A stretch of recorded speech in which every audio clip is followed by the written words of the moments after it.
možda pisanje od početka svijeta i nije ništa drugo nego svladavanje straha. Straha od bogova, straha od ljudske nemoći pred vlastitom sudbinom. Napisao je to pjesnik, romanopisac, intelektualac velike erudicije i snažnog temperamenta Antun Šoljan, koji je umro 9. srpnja 1993. u Zagrebu.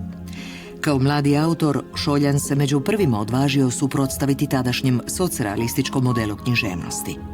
Odabirao je teme koje govore o nihilizmu mladih ljudi, nezainteresiranih za euforične procese obnove i izgradnje. Politički nepodoban, cijeli je život bio pisac slobodnjak. Šoljan je bio jedan od najistaknutijih predstavnika krugovaša. Čovjek i umjetnik izrazite osobnosti i individualnosti u stalnom traganju za prostorima ljudske i stvaralačke slobode. Izniman prevoditelj, ponajprije s engleskog, pokretao je i uređivao književne časopise, primjerice Krugovi, Međutim, Književnik, te vodio književne ustanove.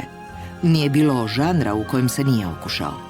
Tekstove je uglavnom pisao za radio, ali su mu drame često i rado izvođene i na pozornici. Proživjevši život čovjeka slobodarskog duha u izrazito nepovoljnim vremenima, Šoljan se ubraja među najznamenitije hrvatske pisce druge polovice 20. stoljeća. Njegova modernost po ko zna koji put došla je do izražaja u slobodnoj filmskoj interpretaciji romana Kratki izlet, koji je 2017. godine proglašen najboljim hrvatskim filmom na festivalu u Puli.